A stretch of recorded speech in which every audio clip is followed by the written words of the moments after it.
hoje com a professora Otávia e vamos fazer algumas perguntinhas sobre a independência. Para você, qual foi o real sentido da independência para os povos tão contemporâneos daquela época?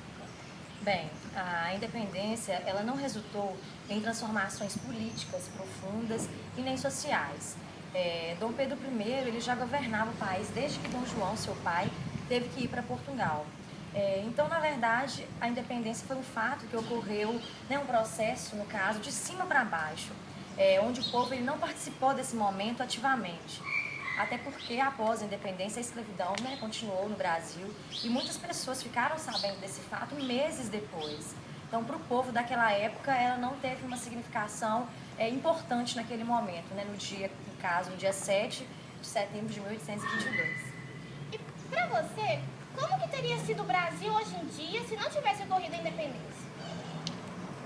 Bem, se não tivesse acontecido a independência naquele dia, né, naquela época, eu acho que ela aconteceria mais cedo ou mais tarde, porque o Brasil, né, as pessoas estavam insatisfeitas, estavam revoltadas, e eu acredito que as pessoas teriam proclamado a independência de qualquer forma, ela teria sido conquistada com certeza, e foi justamente por isso, né, pelo povo estar mobilizando, quase acontecendo uma guerra civil, e Dom Pedro o que ele fez? Ele proclamou a independência para poder abafar, no caso, as confusões da época, para evitar com que as pessoas pegassem em armas, a exemplo de outros países da América que conseguiram a conquista da independência dessa forma, né, através de guerras, de confusões. No caso, o Brasil ele foi um país diferente de todo o resto da América, porque a independência dele foi proclamada por quem? Por pessoas da elite, né, com interesse próprio no caso, interesse no caso de Portugal.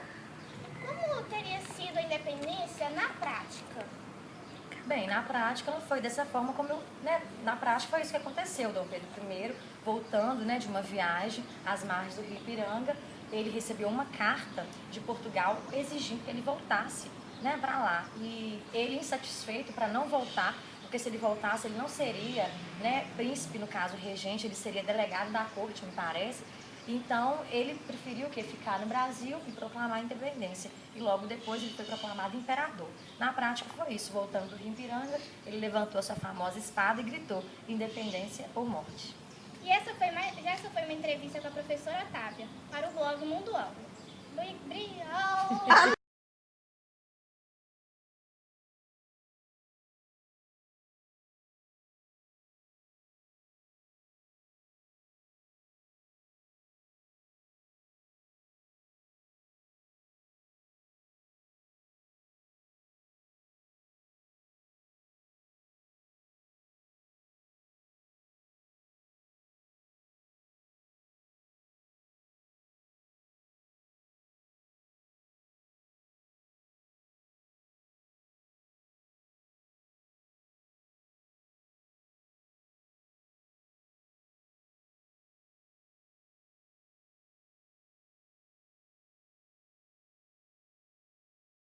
Bom dia, estamos aqui com a dona Luzia e ela vai falar um pouco pra gente como que era Raul Soares na época em que ela era criança. Quando eu era criança, não digo muito, eu tinha 9 anos, comecei a frequentar aula. Raul Soares era todo de terra, umas casas assim muito simples, era tudo muito difícil, não tinha água potável. A minha escola era na rua Camilo de Moura, hoje Geraldo Grossi, e o banheiro era 4 salas simples. A minha professora foi a Anísia Siqueira e a irmã dela, Dona Idalina.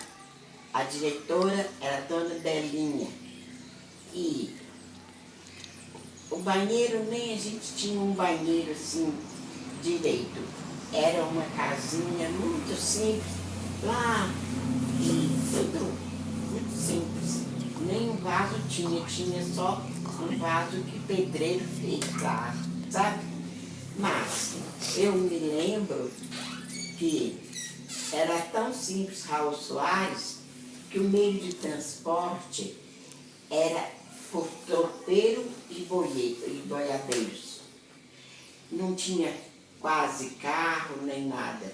era assim, aquele pessoal fazia transportes todo em tropas de burro e parava nas fazendas para cozinhar, para pousar ali.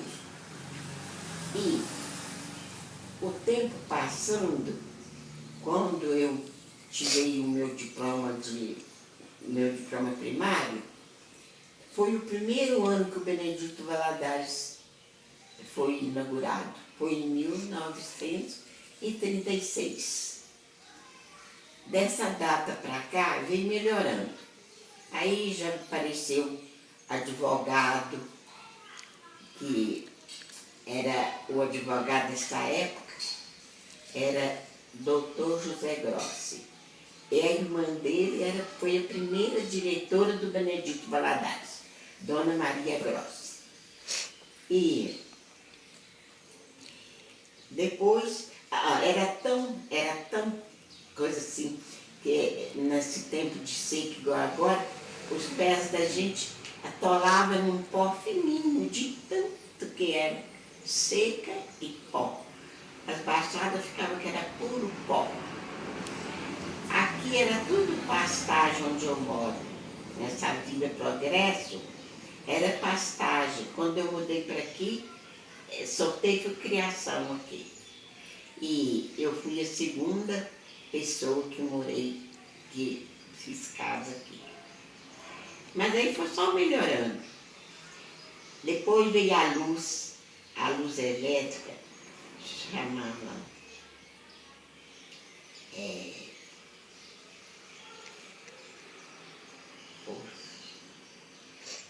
Força e Luz. Era de Raul, era o proprietário, a firma Assad Checker.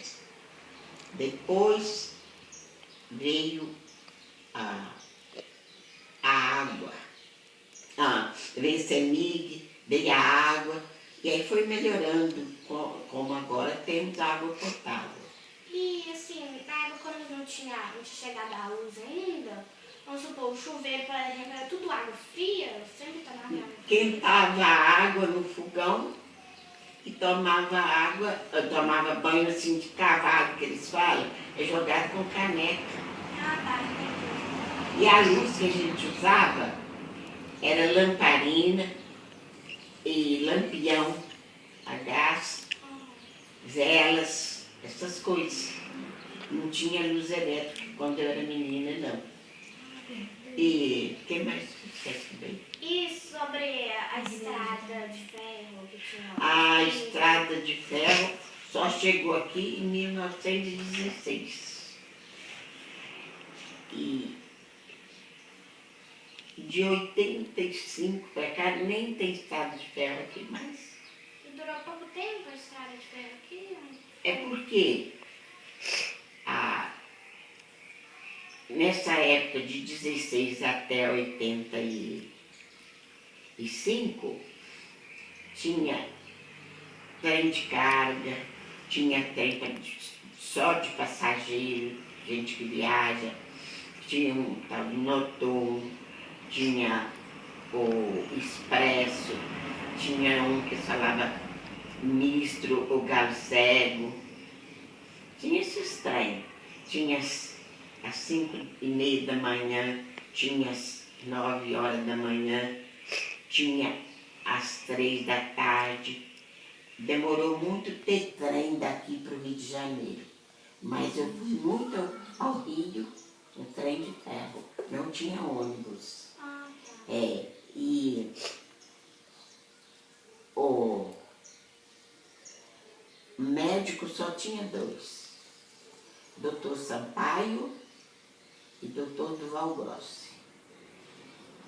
Carro, só tinha um táxi. Era o táxi primeiro que teve aqui em Raul Soares foi de José Alves Flores, genro de Januário Braga.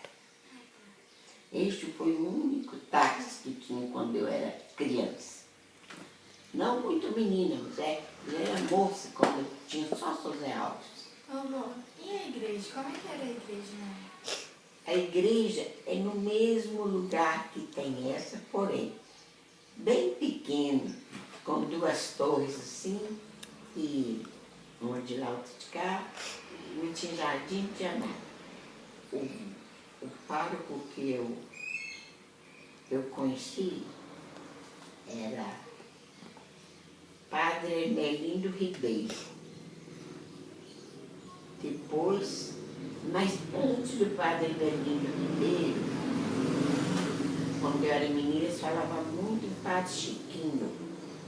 Você era Padre Francisco, né? Chamava de Padre Chiquinho. E farmácia só tinha 2. Aristides Pancácio e Rufino Rocha. Só 2 farmácias. E os produtos dessa farmácia, por ser pouca Remédio, sim, medicamento. era caro ou era mais barato do que hoje em dia? Era muito mais barato, mas era formulado.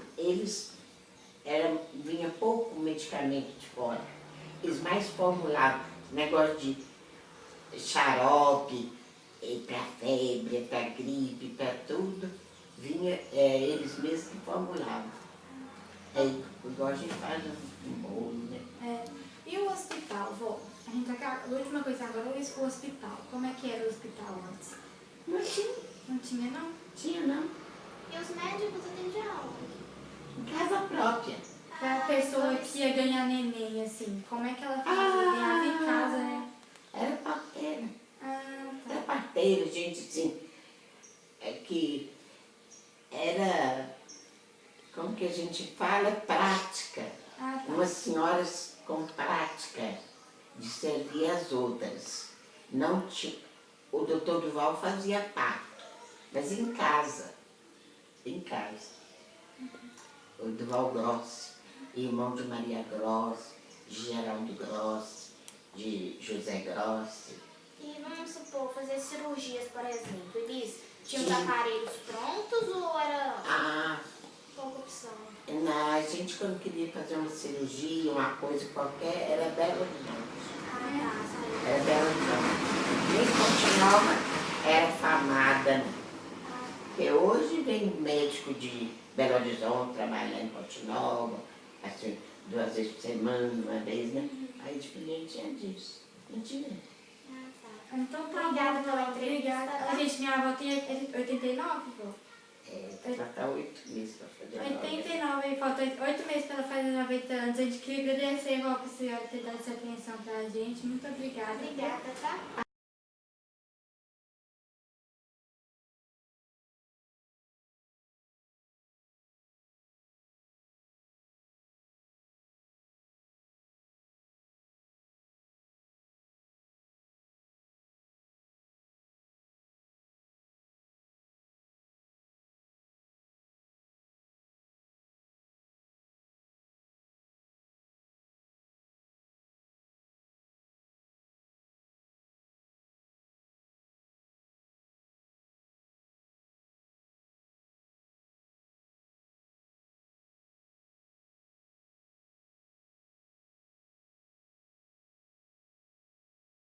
Raul Soares, terra de gente bonita. Parabéns, Raul Soares!